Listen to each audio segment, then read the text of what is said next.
Hi, my name is Darcy Jada Corbitt-Hall, and I'm a graduate student, and I teach a developmental psychology class, and I developed this workshop for that class to help them better understand how to use scholarly sources in their research papers.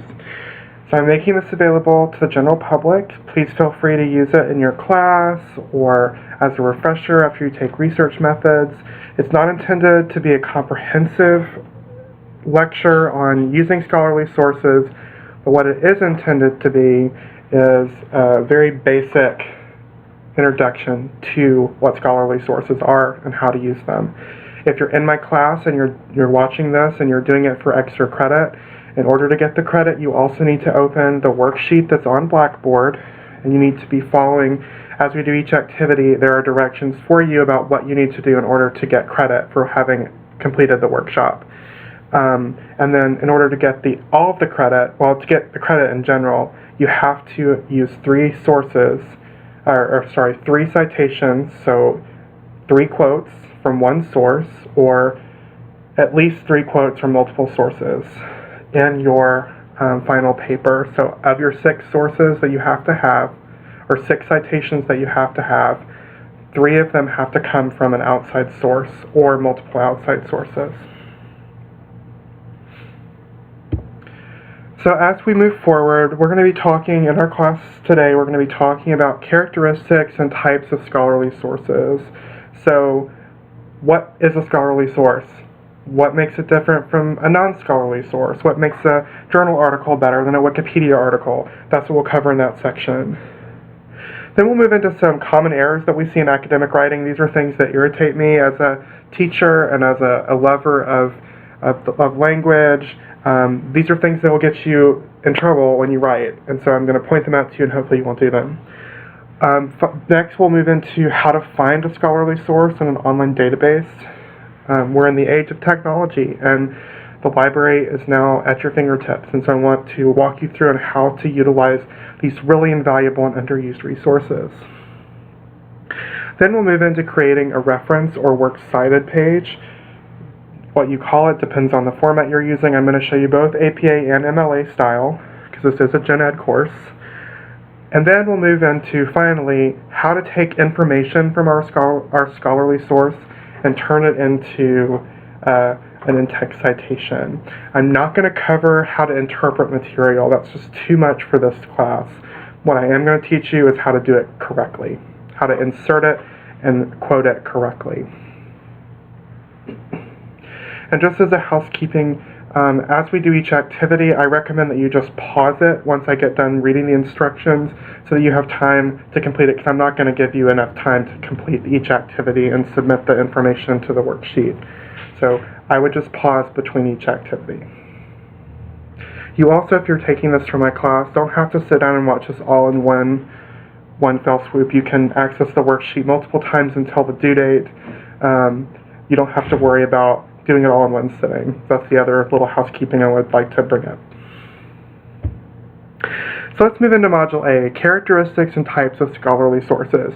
So what is a scholarly source? Like, what's the big deal? Why can't I just use Wikipedia? Why can't I use this cool blog article? Why can't I just write a paper about what I think? Because I'm smart, I'm a person.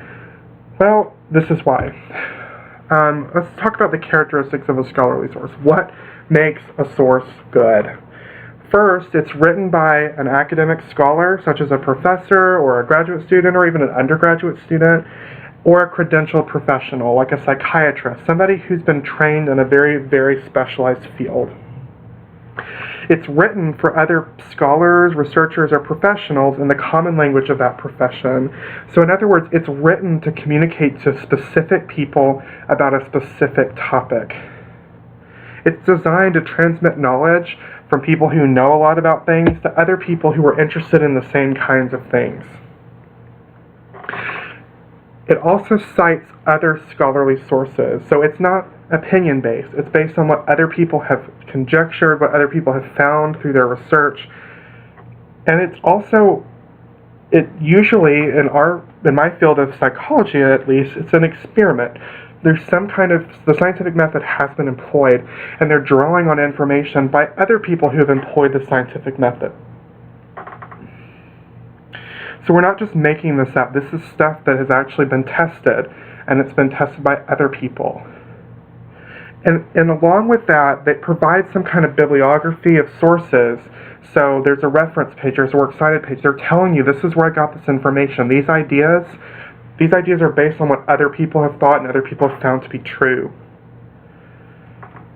Equally important is it's peer-reviewed by a panel of other scholars with similar expertise. So it'll kind of walk you through what that looks like. As a scholar, as a researcher, I write a manuscript. I submit it to a journal. The editor of that journal is also a scholar in the field of interest. If I submit to child development, the editor is a child developmentalist. And that person will read it and say, this is an interesting manuscript. I think it's worthy of further review. So they'll send that manuscript to 2 or 3 or, a panel of people who study the same thing that I've studied, that I've written up in a manuscript. And these people will read it and say, oh, this method is good. These findings seem reasonable. These statistics were done correctly. And they'll send it back to the editor and say, hey, this is a good paper, but here's some comments that we have to make it better. Or they could read and say, this is a really awful paper. This does not need to be published. The methods are flawed. They don't have a diverse sample. It was unethical. The statistics are all wrong. Do not publish this. Don't even look at it again. What this does is it provides other eyes, non-biased eyes, people who don't know who you are. They don't have any motive other than to promote good science. And that means that what you're reading in a peer-reviewed journal is stuff that has been vetted. It has been checked to make sure that it's a high-quality article and that it communicates accurate information. Finally, it's where you get it. Really has a huge bearing on whether or not it's reliable or a scholarly source. It's usually you'll find these in academic journals or professional journals, like Child Development is an academic journal. The articles are written by researchers for other researchers, also for practitioners, but the primary goal of this journal is to promote academic knowledge. The Journal of Child Psychology and Psychiatry is more of a professional journal. That is, it's written for more applied professionals, is for people to read to understand how to better practice. That doesn't mean that, as a scholar, I don't use this journal. It just means that the audience is a little bit more focused in one direction. Either one of these would be fine, though, depending on the topic that you're looking for. So there are different types of sources, and this lists them in sort of a hierarchy of importance that can be slightly deceptive. So at the very top are books. And then we've got journal articles. And both books and journal articles are generally considered to be scholarly. They're written by scholars, and they have gone through some kind of peer review process. Now, when I say books, I'm talking about academic books. I'm not talking like Judy Blume here. I'm talking like a book that is written by a professional for professionals. Typically, they include articles written by many different people. It's not like one person has written down their opinion on everything. It's basically a book with basically a very large journal with very long journal articles in it. Then we move into what are considered professional sources, so trade publications, magazines, and newspapers. And these are sources that are written by professional people, and they're edited and reviewed. So they're not just like willy-nilly, like written up and published quickly. Well, newspapers, I guess, are written up and published quickly, but there's a process of review, and that's what differentiates them from like a website or a blog. But they're not peer-reviewed. Now, a trade publication could be peer-reviewed sometimes, and we'll talk a little bit about that in a minute. Magazines and newspapers often are not peer-reviewed, and they're written, the audience that they're written for is also different. We'll talk about that in just a minute. The last, at the very bottom, are websites and blogs, and these are mixed. They can be written by professionals and non-professionals, but there's very little peer review that goes on with websites and very little editorial control. I actually do have a website, but anybody can get a website. They're really cheap to buy and to do. You can write whatever you want and publish it. That doesn't mean that it's accurate. It's there. On the other hand, websites can also be incredibly good sources, and they can be scholarly. And so we'll talk about websites in a minute. They're a very special entity that require very specific attention. So let's talk about books. Now, I said books are kind of deceptively at the top, and there's a reason for that, and that is books are comprehensive in their coverage of a very specific topic, usually written by an expert and reviewed by a professional review panel, so it's peer-reviewed, or an editorial board. Books are great because they provide really good, detailed information. Comprehensive means detailed, very detailed, thorough examination of the item in question. Handbook of Child Psychology is a very good example. This is what we like to call in child development, our Bible. This tells us pretty much anything that you need to know about the theoretical underpinnings of child psychology, of child development. Now, there's a reason books aren't necessarily what you want to use in your source, and we'll talk about that at the very end of this module. The second level is a journal article.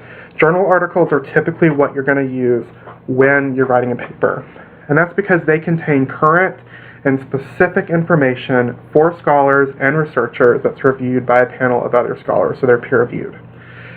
Journal articles are published a lot quicker than books. They tend to have very specific information. They're looking at, for example, this article that I have up on the screen could be in the Handbook of Child Psychology, but it talks about the role of chronic peer difficulties in the development of children's psychological adjustment problems. So it's a very specific aspect of a very specific a part of child psychology, specifically peer difficulties and the development of adjustment problems. So this is going to provide you with very detailed information about a very specific thing that you're interested in, which is what a book will not do. A book is not going to be this detailed. Then we move into trade publications. Trade publications are sort of like a journal, but they're like if a journal and a magazine had a child, that's what a trade publication would be. It's very specific, it's geared towards a professional audience, but it's not as thoroughly produced as a journal. And so they're targeted towards a particular applied profession, so like a clinical psychologist or an industry like psychometrics. It's edited, but it's not necessarily peer-reviewed. Now, you can still use trade publications because sometimes they are peer-reviewed. A lot of times they do include sources, they do include bibliography, so you can use them, you just have to be very, very, very focused and sort of picky about what you're using. I actually wrote an article for a trade publication, and it was not peer-reviewed, and so it was good. I provided sources, but it wasn't peer-reviewed. So that's just an example of how it's sort of scholarly, but not necessarily, so you want to be very careful with them. Magazines, not a scholarly source. They're broad, it's very simple coverage of a topic, and it's written for the general public, and it's edited, but it's not peer-reviewed.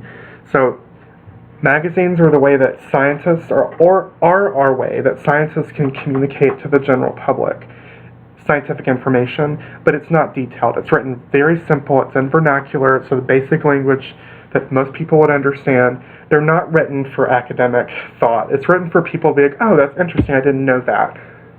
It's sort of like a lecture. A lecture is good about getting you interested in a topic and giving you basic information about a topic, but it's not thorough enough that you really can claim to know a lot about the topic. So magazines are good if you want sort of like a basic introduction to a problem, but not good enough to use in a paper. Newspapers are also not a scholarly source. They do provide up-to-date coverage of local, regional, national, or international current events. They are professionally edited, so they are higher quality, but they're written for the general public. So again, they're not written by scientists for other scientists, they're written by journalists for the public. Now, that's not to say that they're not good and useful and you can't use them in your paper. You just need to be very careful about how you use them. The same goes for magazines. The same goes for trade publications. You have to be very discriminating about what you decide to put in your paper if you're going to be making an academic or scholarly argument. Now the last, and I said this was a monster in and of itself, is the internet. The internet can be really great.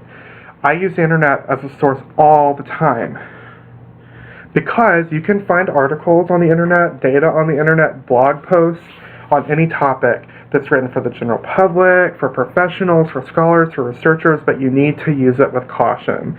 So SciBlog is an example of, it's one of the most popular psychology blogs. It's written by a professional. It's written to really condense information, though, for the general public. It's not necessarily on par with a journal article. An example of an internet source that you might use, though, is like go to the CDC's website and get statistics.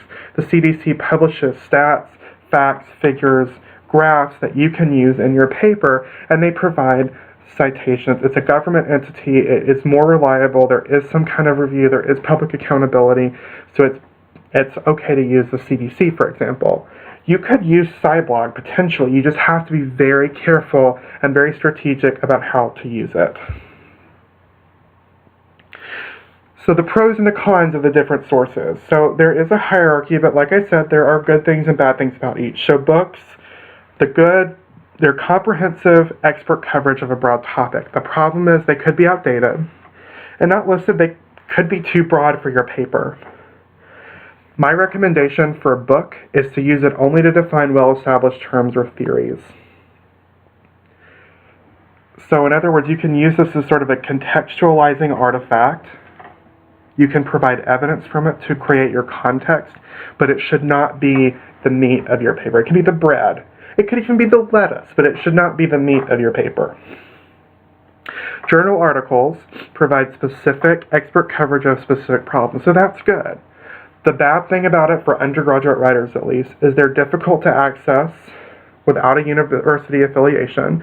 So if you're a member of the general public, you may not be able to get it. If you're a student but you're not on campus, you may not be able to access it as easily. And also, you may misinterpret the results. It's very hard to read these articles if you're not well-versed in the language or in the methods used by scientists. So you can misinterpret what the findings are. However, even with the cons, this is the preferred scholarly source for papers because you are getting very accurate, up-to-date information that is very, very narrowly focused on the issue that you're talking about. But you need to interpret the results with caution. Talking to your professor, getting their advice, their help is a really good way to make sure that you're not falsely interpreting the results. Trade publications, the good, they provide specific professional coverage of specific problems, but they're usually not peer-reviewed and they may not have references, so it's kind of hard to establish that they're reliable. I would only use a trade publication article if the author provides references that you're writing about, or provides references, and you're writing about a professional topic.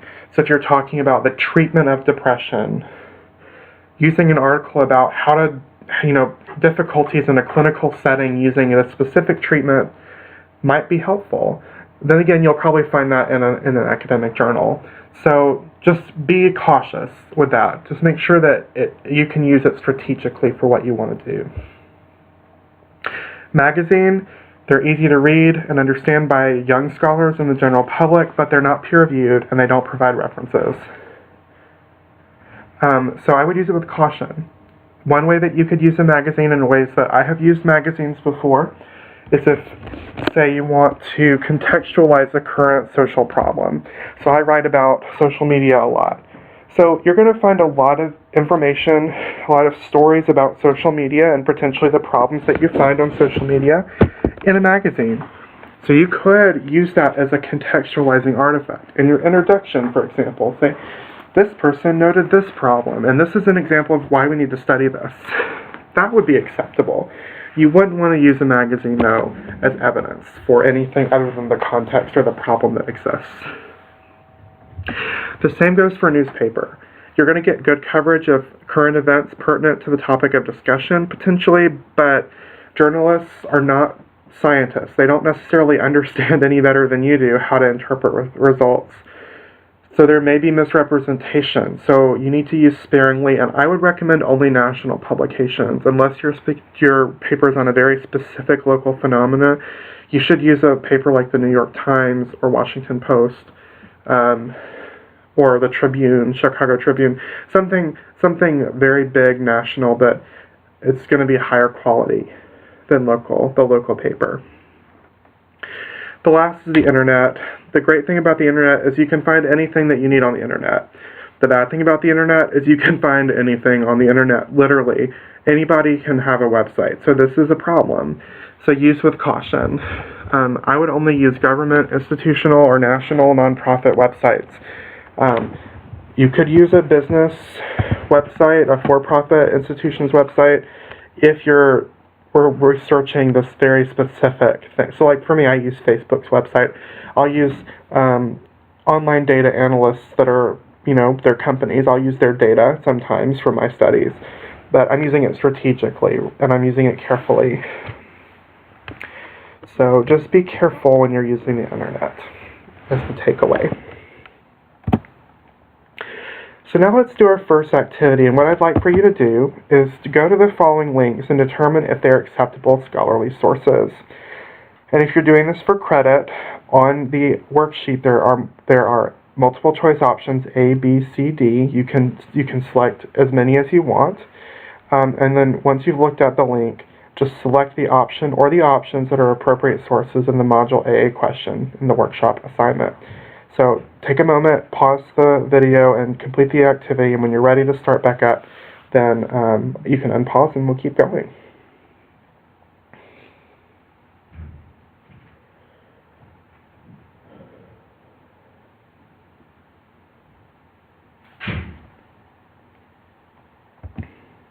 Let's move now into Module B. These are common errors in academic writing. Now, as a sort of a disclosure, or a disclaimer, I'm going to provide some very basic problems and provide not a lot of detail on how to fix them. Mostly because it's pretty easy to not do them. It's just people don't realize that they're doing it, and so I'm trying to just really bring your attention to it. The best way to deal with this is to talk to your instructor, your professor, to get advice on the more technical errors. And then if it's a matter of just being sloppy in your writing, go to the writing center on your campus or talk to your instructor or teaching assistant to see if they could help you look at your paper. So the first error is citations. The most common is not providing a citation. The problem with that is it's plagiarism. You're misrepresenting somebody else's idea, somebody else's words as your own. That's a problem. You have to cite your work. So an example would be this quote on the right-hand side under number 1. Bullying occurs when a more powerful peer systematically targets a weaker one. That's an excellent sentence, but you didn't say it. Or maybe you wrote it with your own words, but it's somebody else's idea or somebody else's finding. You're taking from Salma Vali. You're saying, this is my idea, when it isn't. It's her idea. The second is not using the correct citation model, and this we see a lot. It's like you have a citation, but it's not accurate. So just putting the person's name, or putting the page number, but not the person's name, or doing something completely crazy that doesn't look like anything whatsoever like the APA or MLA format. An example would be over here under number 2. Again, this happens more than you would think it does. The last is not using marks of punctuation correctly. This is so irritating. And it shouldn't be irritating to me because I don't know that it's intuitive. But your citation, this right here, is part of your sentence. It's in a parentheses. It's part of this sentence right here. So the period, the mark of punctuation, so question mark, period, exclamation point, needs to go back here. You don't, well, I guess if it's a question mark or an exclamation mark, you would put that here. But you would always put a period at the end because this is still part of your sentence, right? The same goes with quotation marks. The quotation goes around the words that are not yours. These are your words. You've typed them. You've not copied them. So they would not go inside the quotation. So what you would do to make this correct is you would have quotation marks here. If this was a direct quote, quotations here, and then the period right here. But we'll cover this in more detail later. So just kind of keep it in the back of your mind. We'll come back to it.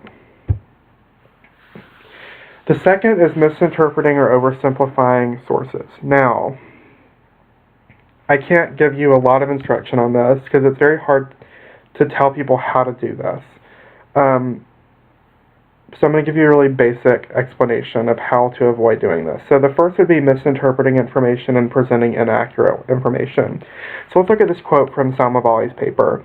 It should be noted that so-called bully victims who are themselves victimized and bully others seem to be a distinct group from non-victimized bullies in many ways, also with respect to the reasons for their attacks. So what she's saying here is that bully victims are different from non-bullied victims. That's what she's saying. So a way to misinterpret that and presenting inaccurate information would be to say bully victims are not to be blamed for their actions. Now, you could get that from this, but that's not what she's saying at all. So that would be inaccurate. The second way that you could misinterpret or oversimplify a source is to summarize a source in a way that the original meaning is oversimplified or lost. So people who are bullied become victimizers. Again, this is true, could be true, but it's oversimplifying it. Not all people who are bullied become victimizers. Only some people do. So it's important to be very specific. So the best way that I can tell you to avoid this error is to just be very, very, very accurate in what you're saying, very precise. Don't try to just be lazy about it. Really think about, what is this quote saying to me? What is the information that I'm supposed to get from this? Sometimes it means that you have to read it more than one time, maybe read it out loud, maybe ask another person, hey, what does this mean to you? Because you don't want to misrepresent information. This is another one. I had professors, so I have a degree in English, as well as psychology. My professors in English were always talking about cherry picking. I hate cherry picking. I used to do this all the time, and now I catch myself still doing it sometimes. This is when you skim an article and you pick out a quote to cite that may lead to misinterpretation. The problem with cherry picking is that you're just trying to support your own opinion, and you're finding some words that sound like what you think already, and then you use that for support. So look at this original text from Salma Bali, and the red is the portion that's being cherry picked. The importance of bystander reactions becomes obvious if we think about their potential impact on the children who bully, on the targets of harassment, and on each other. Having others join in the bullying, or getting even subtle positive feedback by verbal or nonverbal cues, such as smiling or laughing, is probably rewarding for those who are doing the bullying, whereas challenging the bully's power by taking sides with the victim provides negative feedback for them. So say you think, okay, if you stand up to bullies, it's going to make them stop. You would just say, okay, my original thought is challenging a bully always makes them stop. And here's an example. This right here, this little bit of red in the article, this right here proves my point. But does it? Is that what she's saying? Is that the message that she's conveying? No. The message that she's conveying is people, the way that bystanders, the way that people who are watching or who are witnessing victimization react, plays an important role. But she doesn't say what the role is. She's saying potentially it provides negative feedback for them. But it doesn't say that they stop, it just is negative feedback. So it's very hard to make this claim based on this right here. Now, just as an aside, in science we typically avoid the word always or proves, because that implies that there's no difference at all. There's no variance. People are not different. So if you see someone say this in a paper, that's a red flag. Always? Really? Like every single person, 100% of the time, if you stand up to a bully, they stop. No, that's not true.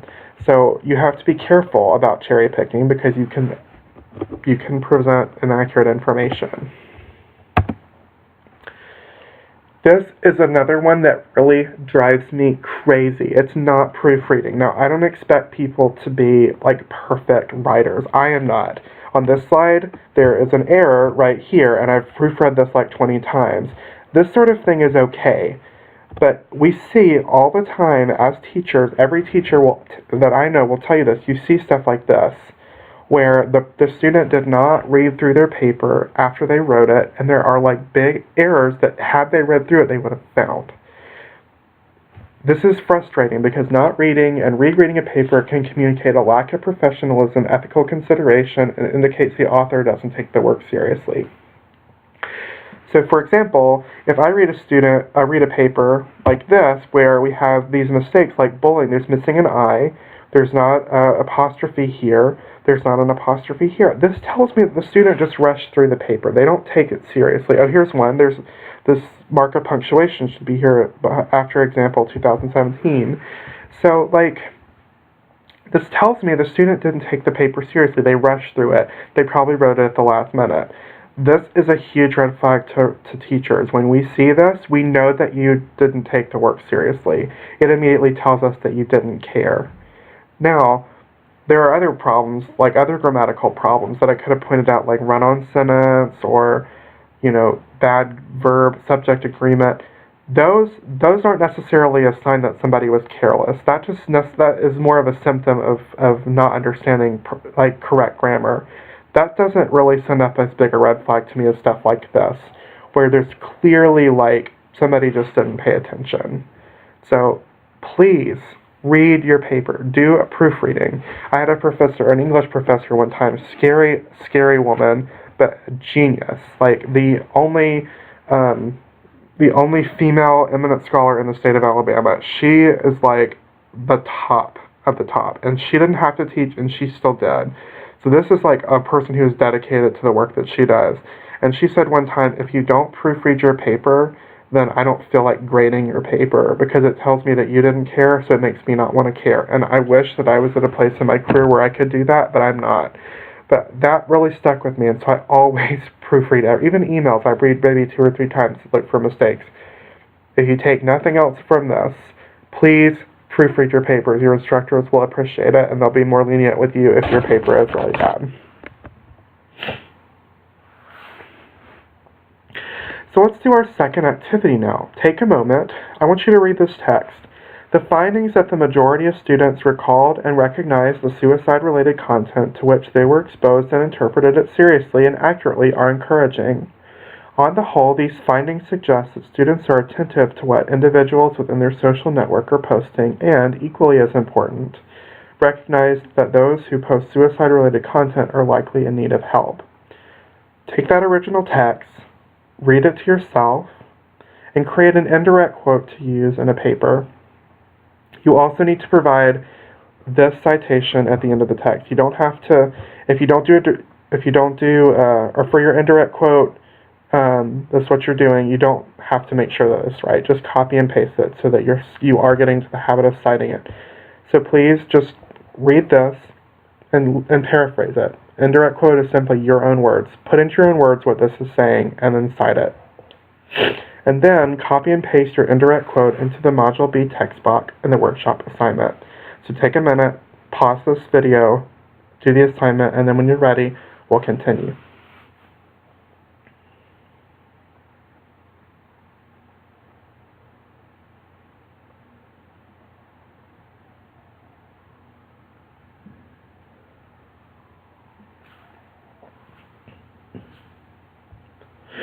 Let's move into Module C. Now that we know what a scholarly source looks like, and we have a little bit of an idea of how to put it into a paper that looks good and it communicates that you know what you're doing and you take it seriously, let's talk about how to find that source that we want to quote. And we're going to look specifically at an online database. Now, you can find your scholarly source at a library, and going to the library is amazing and a wonderful experience, and you should go and not just go to study, and by study I mean chat with your friends. Libraries are really great, but we live in a fast-paced, technologically charged world, and libraries are going more and more digital now, and you need to be able to use an online database, and you're going to have a much easier time doing your paper with an online database. So I encourage you to go to the library for this paper, and for most papers you'll write, you're probably going to use an online database. That doesn't mean that you're not going to your library. You're still using your library, as you'll see very soon. So why an online database? Well, you don't have to go to the library to use the library. I probably set foot in the library at my university maybe 3 times in the 2 years I've been there, but I use the library website all the time. In fact, it's bookmarked at the top of my web browser because I use the library's website every day. You can use the library from your own home in your pajamas, in bed. You know, you could literally do like all this stuff that you'd have to go up to the library and leaf through a card catalog. You can do from the comfort of your own bed on your own laptop. It's amazing. Welcome to the 21st century. Online databases are amazing because they contain large amounts of up-to-date journal articles from all over the world.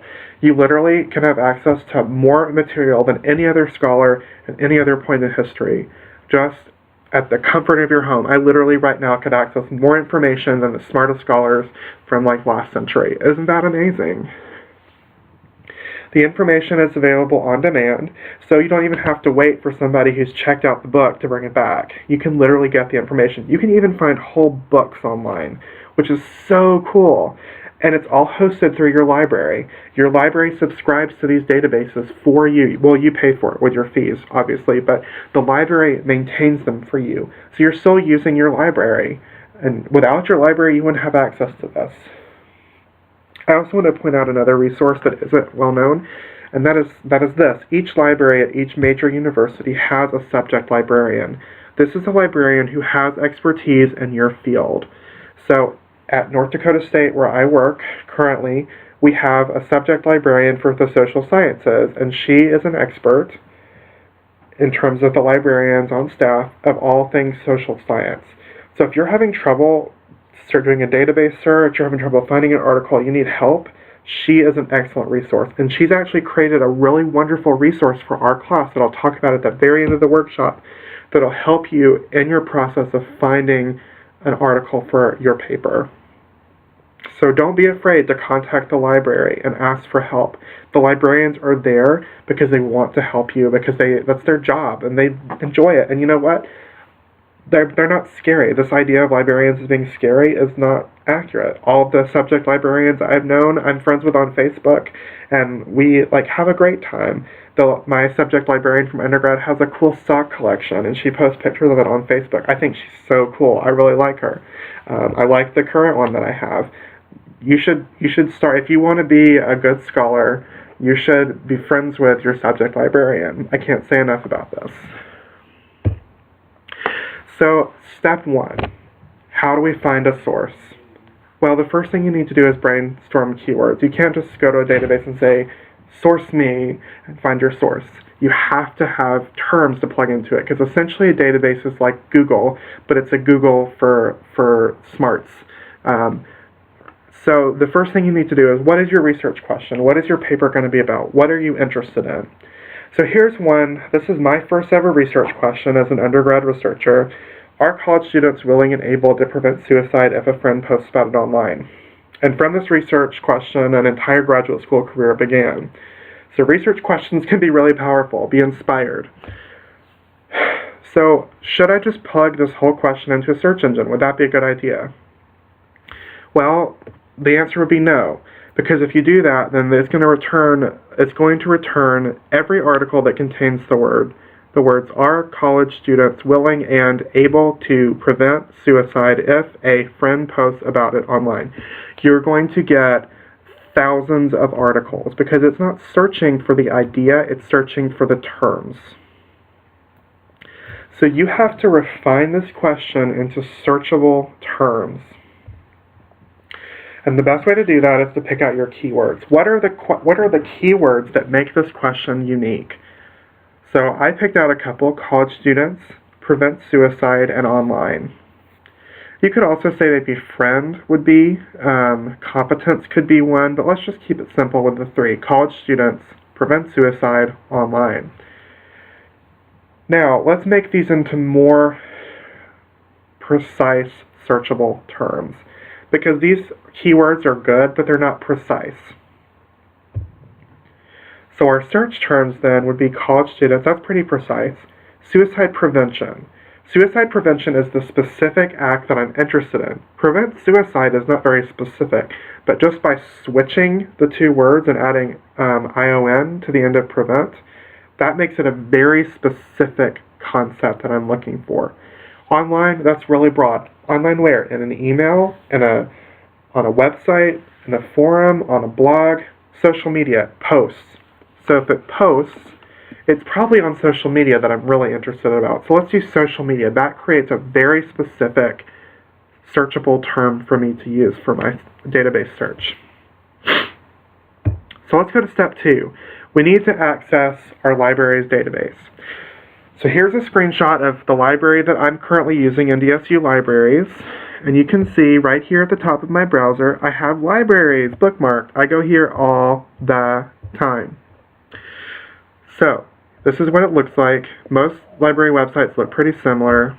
You'll go to the website, and then you're going to look for the online search platform. It's usually the very first little part of the website.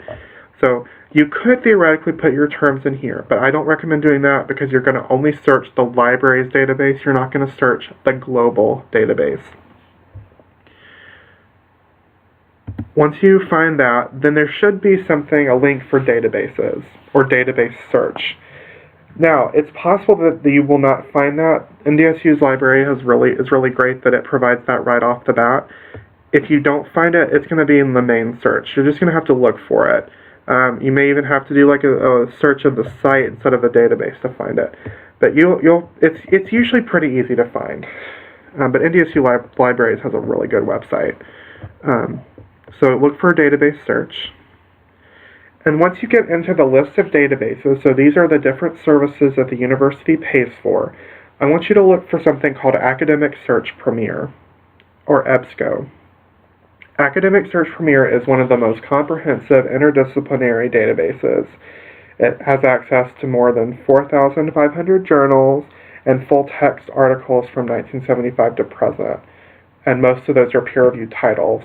So this is you're going to be able to find what you're looking for if you use EBSCO. The EBSCO hosts Academic Search Premier database. So once you click on that, you're going to go to a screen through EBSCOhost. EBSCOhost is a service, it's like Google, it's basically an academic Google that hosts tons of subject-specific databases. Now, it doesn't necessarily have the articles within it, but it usually has a reference to it. It has a listing, and it can help you find another database that does have it. And we'll talk about that in just a minute. Now, if you're going to be writing a very general paper, you're probably safe with just doing Academic Search Premier. But if you're doing a more specific paper, so you're interested in, for me, developmental psychology, you want to narrow your searches to the databases that are likely to contain the types of sources you want. And so what you'll do is you'll go to Choose Databases, which is located at the top of EBSCOhost little search area, right here, Choose Databases, and you'll just click on that. And what it'll do is it'll pull up all the databases that it provides. And so I've put in little boxes here the different types of databases that are likely to include the information that I'm looking for. So I kept Academic Search Premier because it's interdisciplinary. I went to EBSCO Megafile because that is the largest database within EBSCO. Education Source and ERIC are both education databases, and developmental psychologists. A lot of the developmental psychology comes from education. Health Source for nursing and academic. So that's another one that could have information. The big ones for psychology, though, are Psych Articles and Psych Info. Most of what you're looking for will be there. So you'll select all of those and click OK. And now you're going to conduct your search. And what it's done, you can see up here at the top, it shows you where you're going to be searching. So Academic Search Premier, and then if you click Show All, it'll show you all the ones that you've selected. So you'll plug your search terms into the database, so college students, suicide prevention, and social media.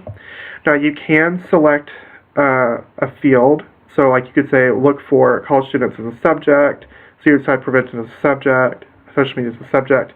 Say you know an author, so like say you know that Christina Samavali researches peer relationships, and you're like, I want to see everything that she's written on this topic. You could put her name in and select author.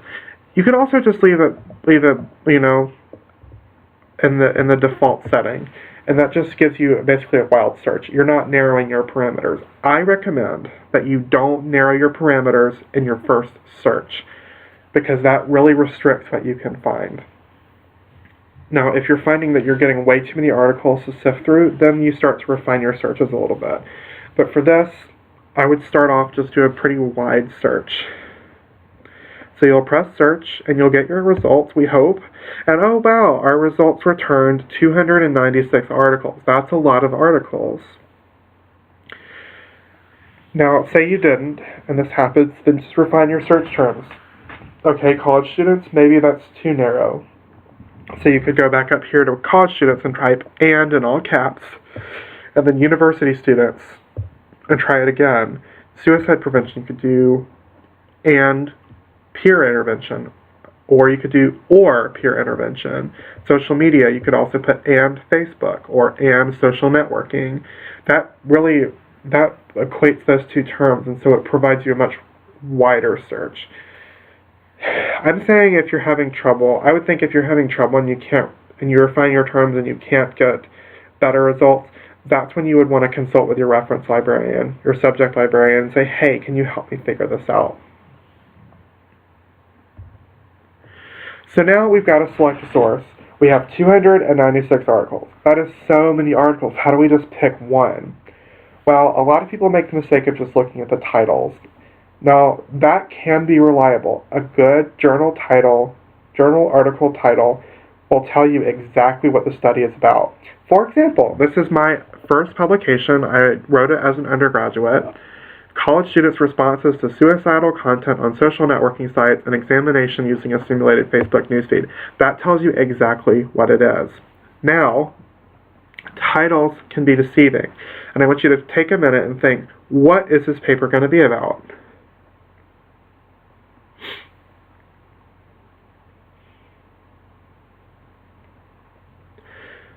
So the title is going to give you a pretty good idea of what the article is about, usually. Sometimes they're awful and they don't tell you anything, but they're still not going to be very specific. So if you click the title of the article, so just click on this link, then you'll get an entry, and the entry will include information like who the authors are, where it was published, what volume it was published in, what the subjects are, and then it will give you what's called an abstract. An abstract is just a short summary of what the article is about.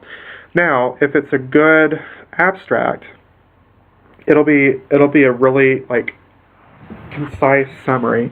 Some abstracts will just be like, we think this, we did this, and we're going to talk about what we found. And it's like, well, thanks, that didn't really tell me anything. If I wrote it, it's going to be a good abstract. I'll just put that out there. But read the abstract. I want you to look at that abstract for this paper that I wrote. Did the title tell you that information? Is what you thought the paper was about the same as what the abstract says it's about? That'll give you a pretty good example of how titles can be a little deceiving. So you don't always want to just go off the title. You should look at the abstract.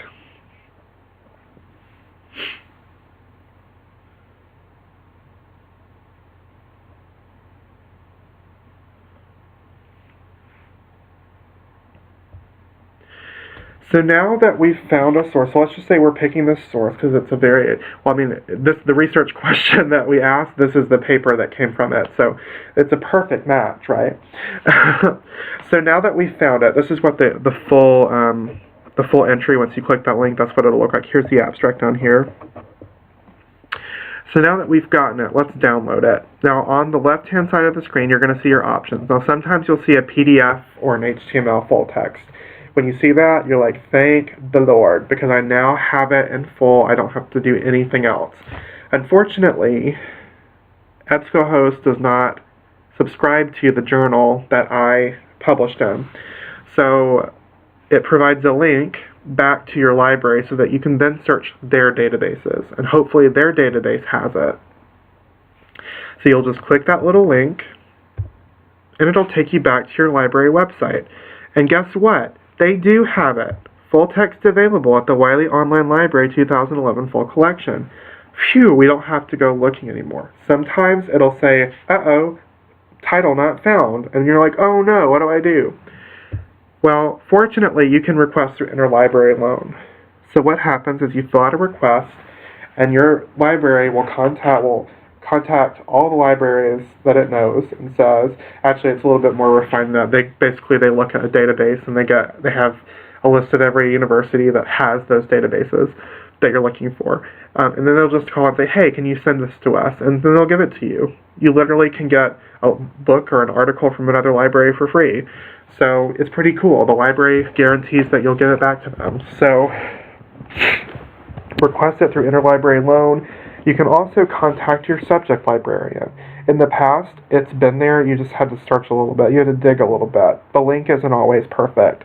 So my recommendation, contact your subject librarian and say, hey, I'm looking for this article. Can you help me? If they can't find it in the database, then what they'll do is tell you to fill out an interlibrary loan. And voila, you click the link and you get the article and you have it and it's yours. And you can click this little PDF icon and you get a full PDF. And that's really great because then you have it. Also, usually with these databases, like this is the publishing company, Wiley is the company that publishes this journal. A lot of times they'll also have like the full text available, you can just look. And so, you know, if you have time, I usually scroll through and say, okay, is this actually what I'm looking for? And if it is, then I'll download the PDF. The other cool thing is this is a permanent link. So you could copy and paste this into a Word document. Say if you don't want to like download all these PDFs, you could also do that as well.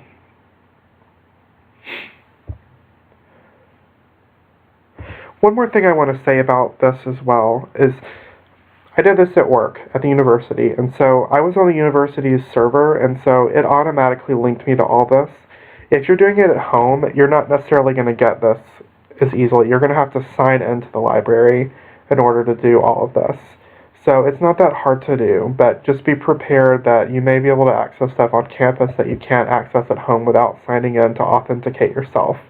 So I just wanted to throw that in there. Sometimes that throws people off. And it can be super frustrating if you're at home and somebody like emails you a link to an article and you're like, I can't read this because I'm not signed in and I have to sign in now. So it's just an extra step. I think it's frustrating, but you know, it's sort of a sad, indulgent problem to have. So for Module C, what I'd like for you to do is think about the topic of your paper and come up with some keywords. And this may be a good time for you to just take a break from this workshop. If you're watching this at home, just maybe take a break, think about your paper. What is the question that you're going to ask? Now, fortunately for my students, I've already asked your question for you. Your topics are your research questions. So just if you picked your topic, all you have to do now is come up with some keywords from that topic that I've already written for you. Once you've come up with some keywords, some searchable terms, then access the database at your library and conduct a search. And I want you to find one article that you think will work for your paper and download the PDF.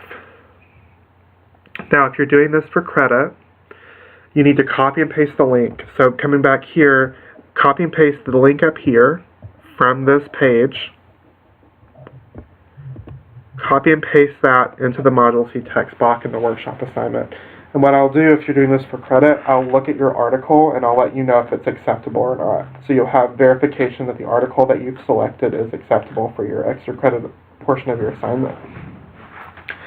So go ahead and pause this. If you need to take a break, take a break. I'll be here. I'll be ready for you when you need me to continue. If you want to take a break and walk away from this, just be sure to record the time where you stop so that you don't have to like watch this whole thing again.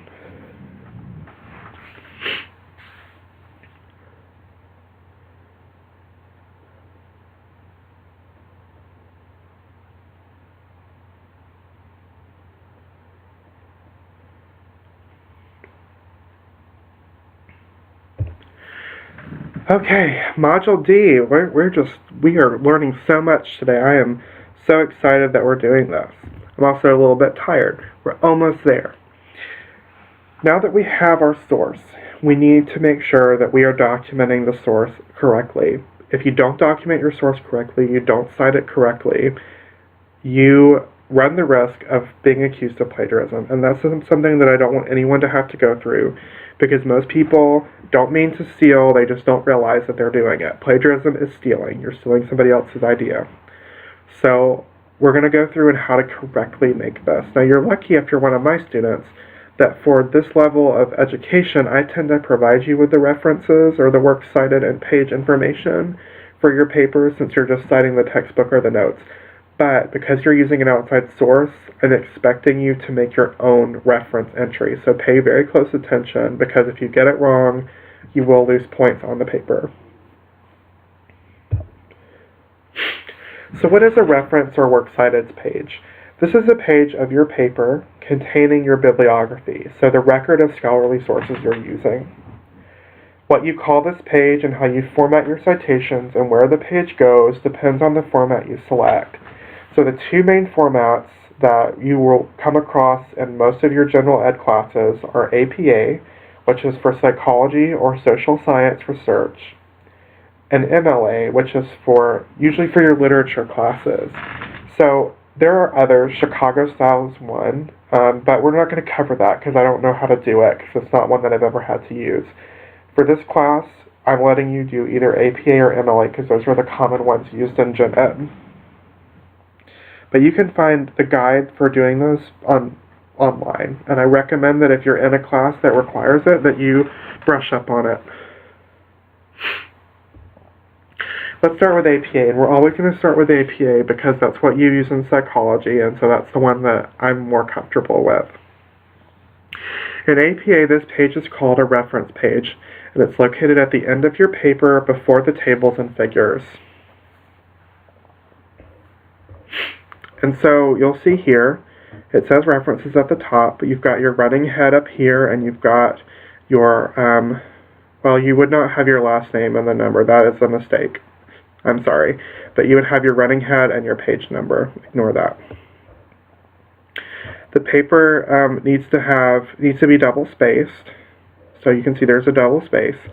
And there needs to be a hanging indentation. A hanging indentation just means that you put a tab between your first line of your entry, and then each additional line is tabbed one out. Now, you can set your Microsoft Word to do this for you automatically. I'm not going to show you how to do it, but if you want to know, you can come to my office and I'll show you.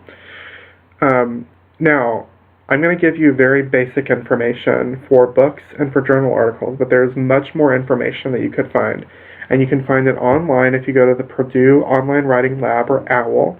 It's an excellent source. They have for both APA and MLA, and I provided the links for both. Now let's look at books. For books, you'll list the authors and the order that they're listed on the publication. The order of authors is important. It's not alphabetical, it's an order of who did the most work. So you want to make sure that you put it in the correct order.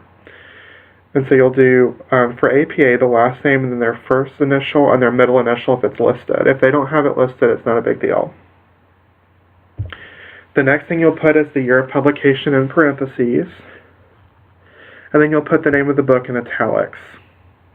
And to make that, you just highlight the text and you click the big I button on your word processor.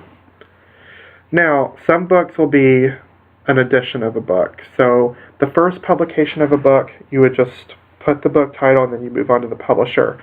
But say that the author made a second edition or a third edition or a fourth or whatever edition of the book. They've revised it and republished it.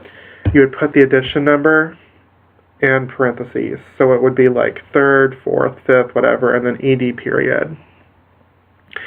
Last, put the city of publication and the state, or the country, so if it's like London or something, put United Kingdom or UK, Paris, FR for France, and then put a colon, and then the name of the publisher. And you could just do a brief name. You don't have to do like I think this is Pearson Learning or something, but you could just do Pearson, it's fine. Sometimes you have to go to Google. Like if you're looking on the the actual book, you can look, and usually on the main like page with the title, it'll say the name of the publisher, and then like whatever the first city listed, that's what you would put. Sometimes you'll just have to Google where is Pearson located to find that. It's a little bit irritating, but you can do it. Nobody really is gonna be on your case for it, because what you're really looking for is what is the name of the author, what's the title of the book, and then what is the publishing company. Usually you can find it with this information right here. Let's talk about journal articles. For a journal article, it's the same as a book. You'll do the author's names in the order that they're presented on the publication, and then the year in parentheses. Now, you're going to do the journal article title differently than the book. It is not in italics and it's not underlined. It's just ordinary text. Do it exactly as it appears on the publication. If they capitalize each word, then capitalize each word. If the first letter is capitalized and each subsequent letter is not, then do it like that. Do it exactly as it is shown on the publication. Next, you're going to list the name of the journal that it's found in, and that will be in italics because it is a large publication. So you would not italicize a thing that does not stand alone. A journal article does not stand by itself. It stands within a publication. So the publication itself is in italics. Then you do a comma, and then you're going to put the issue number. So this is, the edition. Essentially, this is the version. Like usually it's a month or every other month that they come out. So the 45th edition is for this publication, and then in parentheses you'll put the issue. Only put the issue if it's an issue 2 or greater. If it's issue 1, then you don't have to worry about it, because a lot of times these publications won't necessarily do multiple issues. There maybe just be one issue. Basically that just means in the month of May we published more than one actual little journal book. Then you'll do a colon, and then you'll do the page range. So these are the pages in the publication that you pulled the article from. And then lastly, you're going to do the DOI number. This is essentially a permanent link to the information about this article. You will find this for most journal articles, though some that are really, really old before this was really a thing, you may not be able to find it. And in those cases, you would just leave it blank. But it's listed pretty prominently on the database, on the article itself, so you really don't have to go looking for it.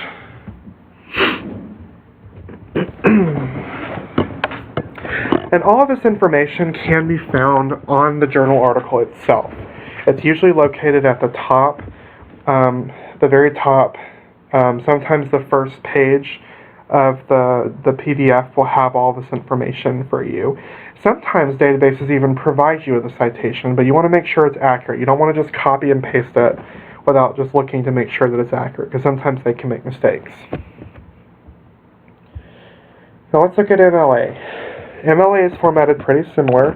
You've got your paper. There's no running head in MLA. You put your last name and the page number that it's on.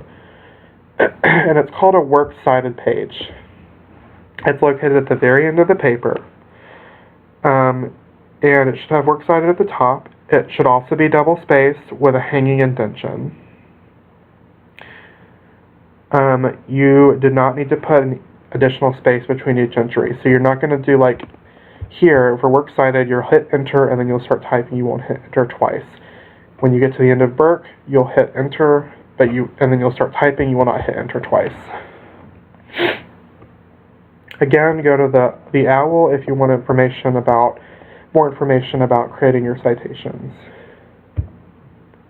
So let's look at how to put this together for books. Again, you're going to start with your author in the order that they're listed on the publication. You're going to do their last name, their first name, and then their middle initial if it exists on the publication. The name of the book's in italics, the same as before. The edition, not in parentheses, after with a comma and then the edition and a period. The publishing house's name, you don't have to put the location, comma, and the year of publication comes at the end. For a journal article, again, authors' names as order that they're listed on the publication, full last name, full first name, and then middle initial. Now, one thing I will note, sometimes people go by their middle initial, and the way that they'll publish is their first initial, then their middle name, and then their last name. So that you need to do it exactly as it appears on the publication. So if they have their full first and their full middle, then you can assume that they go by their first name, and you would just put their middle name as the initial. Like APA, the title of the article does not stand alone, so it is not in italics, it is not underlined. You would want to put it in quotation marks. That's how you do it for MLA. You would do the same exact thing for APA for the journal title. It's going to be in italics, followed by the volume number, the edition or volume, so VOL period, and then the number, comma, NO period for number with the number, and then comma, the year of publication, comma, and then the page range. P dot for one page, and then the number, or PP dot for multiple pages, and that goes before the number. And then for MLA 2016, this is new, you need to put the DOI number at the end if you have it. If you do not have it, then it needs to be the URL.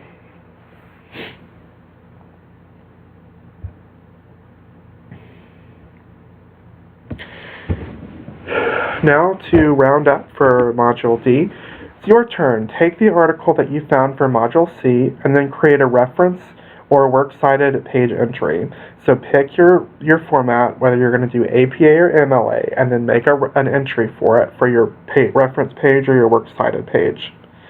You don't have to worry about it being double-spaced or reverse indented. Just make sure that the content is correct.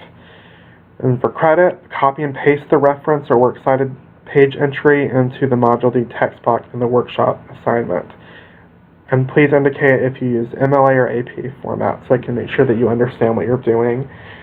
Again, don't worry, it's not going to be double-spaced, it's not going to be indented, I don't know that you can do italics in those boxes. Don't worry, I just want to know that the content is correct, that you know how to set it up.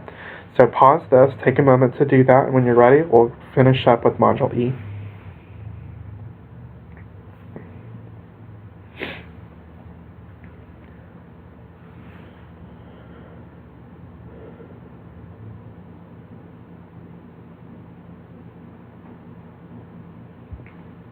Alright, we've found our source. We have created a reference for our source. We've documented where we found it. Now, how are we going to use it? So now let's talk about using in-text citations. Let's talk about the basics to get started. There are two types of quotes. The first is a direct quotation, and this is copying word for word from your source. It's as if you copy and pasted from somebody else's source. And that's okay. It's okay to copy and paste from somebody else as long as you acknowledge that you're copying and pasting. And there are very specific ways to demonstrate that you have done this. And if you don't follow this very, very specific set of rules, then you will not communicate this effectively. And literally, as a teacher, you're sitting here trying to figure out if this person plagiarized or not. It's not a happy place for me to be, and it's not a happy place for you to be. So follow along very, very carefully. And if you have questions, it's important that you ask them by email or in person so that we can make sure that we clear them up. Indirect quotations are much more common in scientific writing. We do not expect people in scientific writing to use direct quotations. In fact, it's discouraged. Indirect quotations are paraphrasing from your source. So you're taking what you're reading and you're putting it in your own words. This is what we prefer to see. You can do quotes, but I would prefer, and the scientific community prefers, that you put them in indirect quotes. Because this is telling us that you actually understand what you're reading. Now, with direct quotations, there's this very common mistake that people make of just putting the quotation in there, and like literally the entire sentence is that quotation. That is so awful. Do not do that ever again. You have to lead in with your own words. So you could say, according to research, or we know that. Or you could make your own claim and then say, and we see that, and then have the direct quotation. Like, you want to make sure that you are introducing the idea. You're not just putting some random quote in there. It looks so sloppy. And you have to put the direct quotation in quotation marks and provide a page number. You must do this. You have to put quotation marks around every single word that you have copied from another person. This tells us it has to have a start and an end. You have to make sure that you have sandwiched it in so that I know where your words stop and where they start again. Otherwise, I have no idea what you're doing. I have to guess. And when I start to guess, that means that I'm making mistakes and I'm not giving you a fair grade. And then you have to provide the page number so that I can verify that this information is literally copied word from somebody else. For an indirect quotation, you don't have to provide quotation marks. These are your words. You're communicating to me, I found this idea from somebody else, and this is what I think about it. You only have to provide the standard citation. You don't have to do quotation marks. Just tell me where the author's name and all the other information that you are supposed to provide based on your format. So for APA, the standard format, the basic citation is the author's last name, or the author's more than one last name, a comma, and the year of publication. So, for example, my publication that we've been talking about is Corbitt-Hall, Gauthier, Davis, and Whitty, 2016. If you're doing an indirect quote, that's what you would put. If you're using a direct quotation, then you need to do the standard citation right here, and then add a page number to the end. And you would do a comma, and that would tell me that the author, the year, and then what pages you got it from. Again, you would do P dot for one page or PP dot for multiple pages, and then you would do the range if it was multiple pages. So if it was one page, Corbitt-Hall, Gauthier, Davis, and Whitty, 2016, page 1. Corbitt-Hall, Gauthier, Davis, and Whitty, 2016, pages 1 to 3. When making a direct quotation, the direct quote goes within the quotation marks, the citation follows, and the mark of punctuation comes after the citation. So, for example, we see in the literature that the quote begins, having others join in the bullying or getting even subtle positive feedback by verbal or nonverbal cues, such as smiling and laughing, is probably rewarding for those who are doing the bullying, whereas challenging the bully's power by taking sides with the victim provides negative feedback for them. You close the quote, that tells me you are done quoting, and then you put the citation with the page number and a period. When making an indirect quotation, there are no quotation marks, and the citation comes before the mark of punctuation. So, to summarize this statement, bystander behaviors influences whether or not bullies continue to victimize the victim or back off. Salma 2010, period. These are my words. This is my interpretation of this. I provide the citation as a nod to the author to let you know I got this information from this person. This is their original idea. I close the period. Simple, simple. MLA is almost identical. You put the author's last names and the pages. Now, MLA is a little bit more complicated than APA.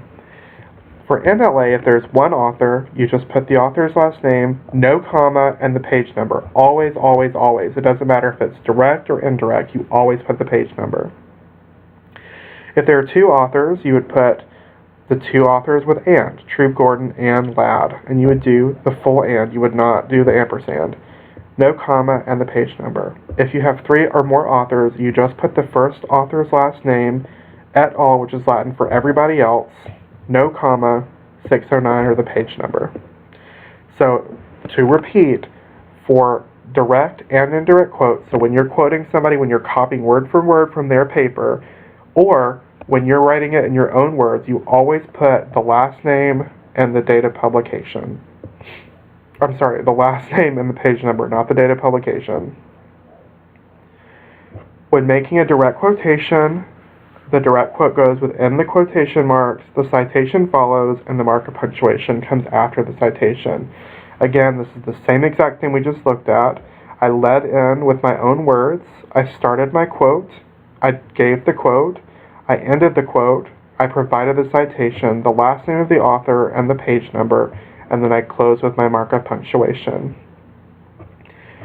When making an indirect quotation, there are no quotation marks, and the citation comes before the mark of punctuation. Again, I summarize it, I give credit to Salma Volley, I provide a page number, I put the period, it's over. So MLA and APA are very similar in that the direct quote goes within quotations, the citation comes after the quotation marks, and then the mark of punctuation comes after. That is the same regardless, but what's different is how you put together the citation. So make sure that you understand this, because if you do it wrong, it's technically you're plagiarizing because you're not providing correct documentation. Our last activity, it's your turn. Find a sentence in the article that you downloaded in Module C that you might like to quote in your paper. You're not stuck with this quote. You don't have to go with it forever and ever. Just for the sake of this paper, I would like for you to provide me with a quote. And what I'd like for you to do is provide an example of a direct quote for this sentence and an indirect quote. And I want you to use the correct citation. What I need you to do for credit in the Module E text box in the workshop or assignment, I need you to copy and paste the original text, and please label this as the original text and provide a citation, and your direct quote and an indirect quote. And I need you to label those two and cite them correctly. So I want you to tell me exactly what you're doing.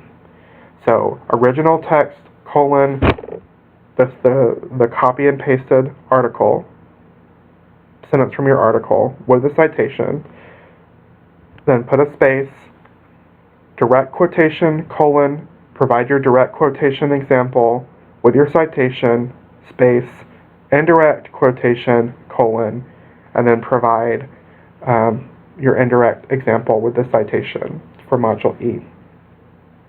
So pause this. There's a little bit left to wrap up, so just pause this, do the activity, and then when you're ready, start it back up and we'll finish up our workshop.